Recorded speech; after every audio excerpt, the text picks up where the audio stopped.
Halo, jumpa lagi di Keluarga Samawa, di channel Keluarga Samawa. Kali ini kita akan berbagi cerita, pengalaman, sekaligus curhatan terkait bagaimana cara mendidik anak, terutama bagaimana sih mengajari anak membaca yang baik dan benar.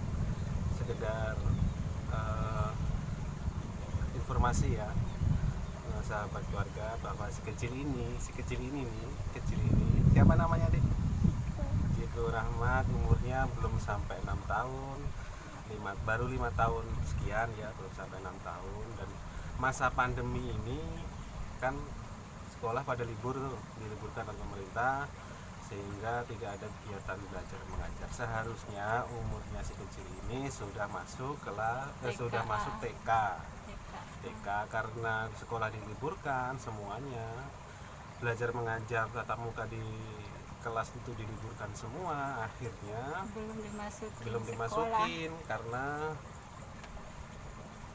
tatap mukanya harus online. Nah, kalau anak kecil online kan nanti malah nggak maksimal ya, wong tatap muka langsung aja nggak maksimal apalagi online malah nggak maksimal, semakin tidak maksimal, sehingga kita memutuskan untuk tidak memasukkan si kecil, meskipun seharusnya sudah masuk TK, itu ke sekolah secara formal atau sekolah yang pendidikan TK seperti itu, TK atau PAUD seperti itu. Jadi ya, si kecil ini kita didik di rumah ya Maya, didik di rumah bareng-bareng, karena saya kerja di kantor yang mayoritas yang didik itu mamanya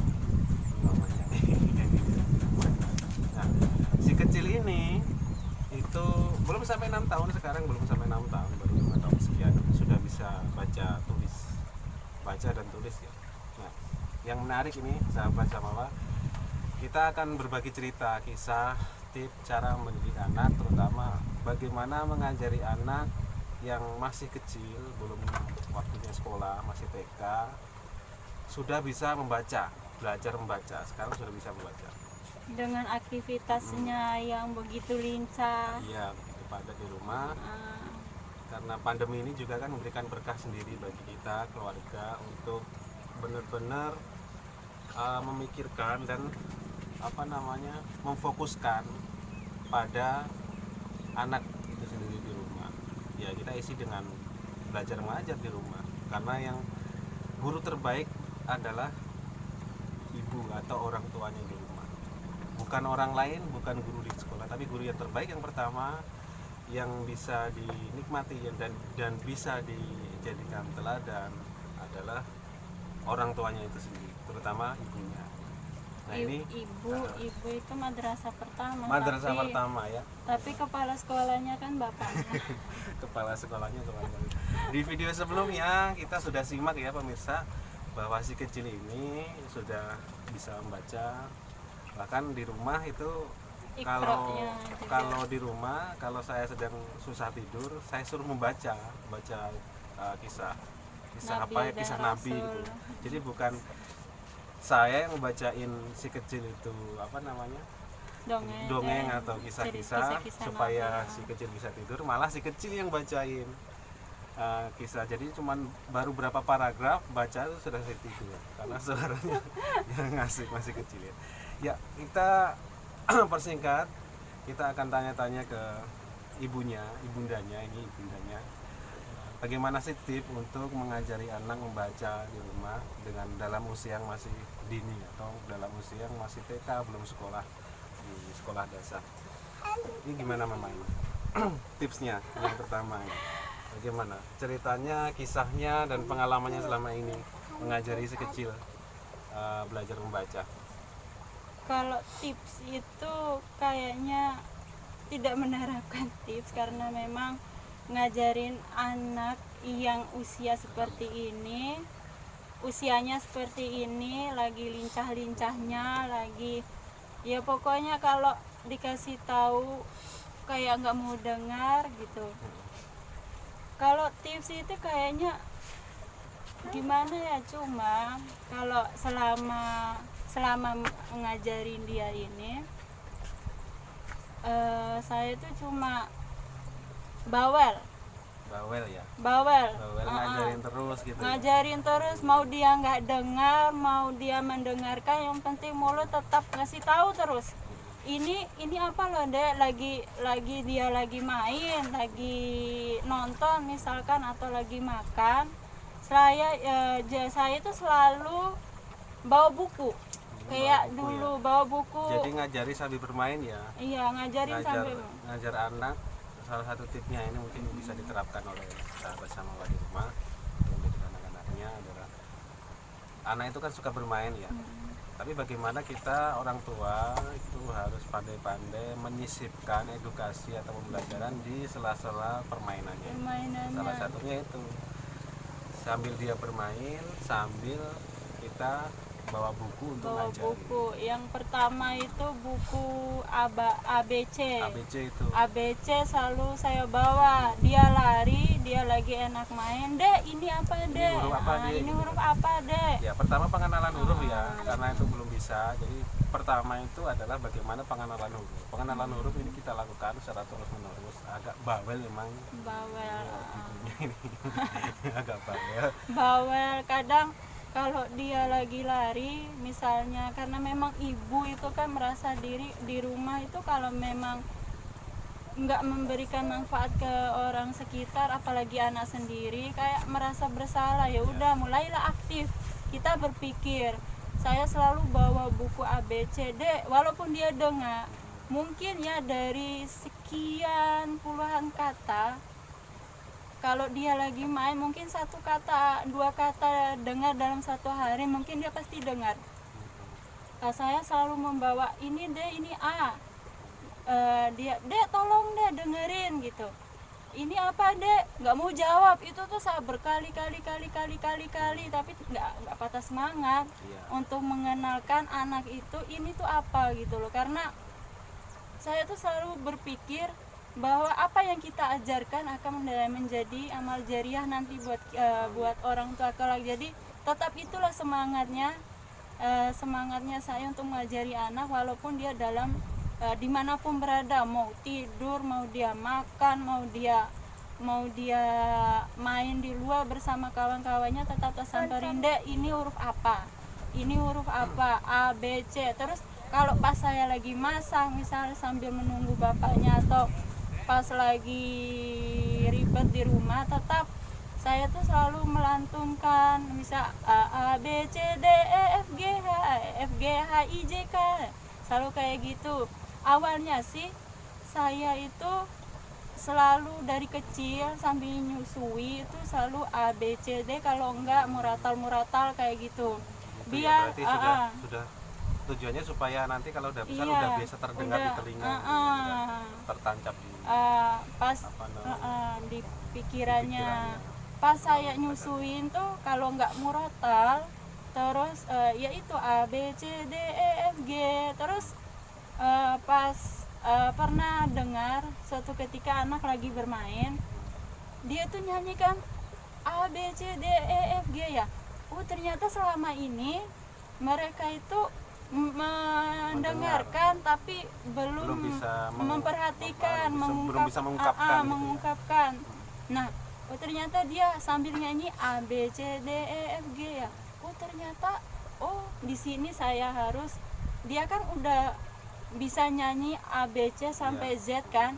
Ternyata saya di sini harus pahamkan bahwa ini tuh yang A tuh yang mana, yang B tuh yang mana. Mulai ya saya kenalkan, Dek, pertama saya beli yang besar itu yang biasa dijual-jual itu ABC kayak gitu. Sama buku ada yang baca-baca. Nah, buku bacaan. ABC itu saya tempelkan di kamar, di ruang tamu, di ruang TV. Selain tempel-tempelan itu, mulut yang cerewet, ini loh Dek, ini huruf apa loh Dek, kayak gitu. Jadi intinya ya sahabat keluarga Samawa, bahwa pendidikan anak itu dimulai sejak dini sekali. Artinya meskipun anak belum bisa bicara, bahkan masih digendong, itu sering kita dengarkan, kita kita suarakan pendidikan itu apakah ABC, apakah huruf abjad hijaiyah dan lain sebagainya, supaya apa? Supaya mereka udah terbiasa terdengar di telinganya sehingga tertancap di pikirannya bahwa inilah salah satu edukasi yang penting bagi mereka kelak. Nah, nanti kalau sudah agak dewasa sedikit atau umurnya semakin bertambah, mereka akan semakin mudah memahami. Nah, kuncinya salah satu yang sampaikan tadi oleh istriku tercinta ini adalah ketekunan, kecerewetan ya, ketekunan orang tua untuk mendidik anak secara terus menerus dalam keadaan bermain apapun bisa disisipkan materi-materi edukasi tersebut. Itu salah satu kuncinya, dan jangan berhenti, tekun terus. Nah, salah satu kuncinya selanjutnya adalah kalau saya melihat ini ya, sebagai orang tua juga, anak itu dalam proses itu memang agak lama, agak butuh waktu beberapa bulan ya untuk Betul, dia mengerti, karena itu butuh waktu untuk memahami gitu ya. Memang agak susah, misalnya A, B, C itu pertama dia akan menghafal atau memahami itu. Kemudian untuk bisa mengeja kata, dia mulai untuk memahami itu. Ada waktu untuk memahami itu. Nah, ketika dia waktunya agak lumayan lah, kita harus sabar di situ. Sebagai orang tua kita harus sabar di situ. Waktunya itu mungkin beberapa bulan ya kalau kita tekun itu. Itu waktu memahami itu yang paling lama, dan itu digunakan oleh si kecil. Ya, ini otak perkembangannya itu memahami itu dalam waktu yang agak lama. Tapi ketika dia paham satu atau dua kali saja, dia akan mudah yang lainnya. Nah, ini yang saya lihat dari si kecil ini. Jadi ketika seolah-olah kita selama ini ngajarin terus, kok nggak bisa-bisa ya, itu kan orang tua biasanya kayak gitu ya, kita ngajarin terus kok nggak bisa-bisa, ini padahal diulang-ulang. Nah, disitulah kuncinya sebenarnya, letak dasarnya di situ. Jangan sampai berhenti, jangan sampai kemudian kok anak saya tuh saya udah berkali-kali ajarin kok nggak bisa-bisa. Disitulah sebenarnya anak itu sedang belajar. Kenapa? Dia sedang memahami. Ketika proses itu atau masa memahami itu selesai, selanjutnya akan mudah. Dan ini yang saya pahami yang dari anak si kecil ini. Jadi ketika si kecil itu sedang memahami itu kan, ibunya itu cerewet sekali. Kadang sampai bukan putus asa ya, tapi kok sampai capek gitu. Kok ini nggak bisa paham-paham, nggak ngerti gitu kan. Nah, itulah namanya otak si kecil itu sedang memahami, itu kan beda dengan otak dewasa ya. Jadi sedang proses memahami itu yang penting. Tapi justru disitulah kunci dan dasar pembelajaran itu. Jangan sampai berhenti, karena ketika itu sudah selesai, proses memahami itu sudah selesai, si kecil selanjutnya akan lancar. Nah, ini yang saya lihat dari si kecil. Ketika 1, 2 selesai prosesnya, kok tiba-tiba dia bisa, yang lain bisa gitu kan. Baca tiba-tiba bisa. Nah, ini salah satunya. Mungkin ini ya, kita sering ngajak jalan-jalan keluar ya. Kita sering ngajak jalan-jalan keluar. Ya, di luar itu kan banyak ya, papan nama toko, nama apa. Nah, itu kita sambil ngajak jalan-jalan keluar, itu apa dek namanya? Coba dieja itu. Sering kayak gitu. Jadi ceritanya itu. Jadi jangan sampai jangan sampai berputus asa, nyerah bahwa si kecil itu tidak bisa. Semua anak itu unik, semua anak itu mempunyai keunikan, dilahirkan secara unik, mempunyai kelebihannya masing-masing. Nah, kita sebagai orang tua tinggal memahami karakter anaknya, dan jangan sampai putus asa mengajari anak. Kalau Jana dulu tuh setiap hari selalu menanamkan pikiran, saya hari ini harus punya anak itu, harus dia paham satu hari itu ini bentuk A. Gue punya target gitu ya. Satu hari, walaupun satu hari loh harus memahami A atau semangat. Setiap dalam 1 jam itu berkali-kali Jana ini sebutin A. Ini A loh deh, ini A besar, ini A kecil. Walaupun dia gak dengar, selalu pusatkan pikirannya misalnya di TV. Nah, ini loh A loh. Nah, kalau ada keluar nongol di TV tulisan, oh itu loh deh, itu A, itu A kecil loh deh gitu. Ternyata kadang ada, ya Allah dengar nggak sih gitu. Kadang ada rasa-rasa kayak gitu, didengar nggak sih, tapi selalu ingat katanya Mbah Mun tuh selalu bilang, Mbah Maimun itu jangan kalau kita ngajarin anak jangan berharap jangan apa sih, kalau kita ngajarin anak jangan berpikir anak itu pintar gara-gara gimana ya, lupa jana itu, pokoknya gini, kalau kita ngajarin anak semangat lo untuk mengajari, Jangan ngasih menuntut anak untuk pintar, jangan menuntut anak untuk pintar. Masalah kepintarannya itu biar Allah yang ngasih. Pokoknya kita sebagai orang tua mengenalkan Tugas kita itu. sebagai orang tua hanya mendidik dan mengajari. Dan Kalau- jangan sampai putus asa, putus semangat, itu aja intinya. Katanya kalau kita menuntut anak untuk pintar, nah di tengah-tengah kita ngajar itu pasti marah. Iya, Itu betul. pasti marah. Karena gitu. kita menuntut anak Menuntut untuk seperti anak, apa yang kita inginkan gitu kan. Padahal anak itu belajar, berproses sesuai dengan apa yang mereka inginkan atau yang Iya. apa mereka pikirkan. Apalagi Gitu. otak dan fisik dan otaknya sedang berkembang ya, sahabat. Jadi jangan sampai kita itu kan kadang orang tua itu nuntut anak macam-macam gini, Iya, kita udah sesuai didik macam-macam keinginan sesuai kita, keinginan kita. biasanya Padahal kayak gitu. kita sebagai orang tua semestinya ini kita punya otak yang jauh lebih berkembang daripada si anak kecil. Seharusnya kita memahami si kecil, bukan si kecil memahami kita. Jadi dalam pendidikan itu intinya adalah bagaimana ketekunan, kemudian bagaimana kita memahami si kecil untuk dalam proses belajar itu sendiri. Ya mungkin itu ya sekilas cerita dari kita cara mendidik anak si kecil yang tadi tuh, yang saya sekarang sedang main di samping itu belum masuk ke TK, nggak saya masukkan PAUD sengaja karena memang karena memang saya sudah bilang sama istri itu udahlah, untuk pendidikan kita yang anak itu ibaratnya sebagai titipan yang sangat berharga, jangan sampai kita sia-siakan. Harus ada satu orang yang mengawasi, kan ini masa keemasan ya, masa keemasan perkembangan keemasan anak, jangan sampai dititipkan kepada orang lain. Makanya saya nggak masukkan PAUD gitu. Kemudian TK sebenarnya udah saya masukkan, cuman karena masih pandemi aja, dan ini salah satu berkah pandemi. Pemirsa jangan bermalas-malasan di rumah, justru dengan adanya pandemi ini anak lebih sering berada di rumah, dan kesempatan kita untuk mengajari dan dekat sama anak itu sangat penting.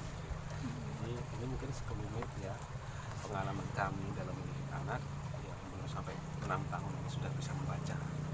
Belum TK saya masukkan, kemarin mau masuk TK ini sudah bisa membaca. Nah, salah satu syarat masuk SD itu katanya harus TK, makanya kita harus mau nggak mau harus masukkan TK. Padahal sebenarnya sudah bisa membaca. Sudah gitu. bisa membaca, sudah menulis, menghitung, sudah Iqra udah Iqra sudah 6, hampir udah selesai. mau Quran. Ya cuma sama ibu-ibu jangan, walaupun banyak wanita karir Iya. di luar sana, jangan sampai kita itu melepas anak kepada orang lain, walaupun di rumahnya ada baby sisternya, tapi anak itu saat dekat sama ibu bapaknya akan terbentuklah hormon apa gitu loh. Jadi anak ini sama orang tua punya ikatan gitu, batin ya karena dia dekat sama orang tuanya. Selama mengajar ini adalah namanya anak kecil, tapi ketika ada rasa-rasa takutnya, mereka itu udah, kalau Jikru ya, kalau ada rasa takutnya itu dia nurut, dia kadang mau mama apa gitu, biar nggak marah, nggak cerewet, lebih ngerti. Dia lebih mampu memahami seorang ibunya. Kalau ibunya udah kayak adalah rasa-rasa jenuh, ketika rasa jenuhnya ada, ternyata anak yang nyamperin maunya mama maunya apa gitu. Mama maunya Dede itu belajar gitu. Ya udah, nanti beliin ini ya biar Dede belajar, tambah lagi semangat. Artinya si anak sudah bisa memahami orang tuanya bisa juga. Iya. Ya itu ya pemirsa, sahabat sama mama, sekelumit curhatan sekaligus pengalaman kita dalam mendidik anak, terutama mengajari anak kecil ini membaca. Kita akan nantikan kita akan membuat video selanjutnya terkait pendidikan anak atau bagaimana cara mengajari anak di bidang yang lain. Nah, si kecil ini sudah bisa ngaji ya, bisa Iqra-nya sudah Hafalan, Hafalan udah ada juga. beberapa. Ya, nantikan video kami selanjutnya. Jangan lupa subscribe, like, dan komen video ini. Di komen juga bisa diskusi dengan kami. Kami terbuka bisa mendiskusikan para orang tua atau ibu-ibu muda yang kesulitan mendidik anaknya, sekaligus berbagi kisah sendu, seru gitu ya, mengurus keluarga, anak dan sebagainya. Bye bye. Sampai jumpa di video selanjutnya.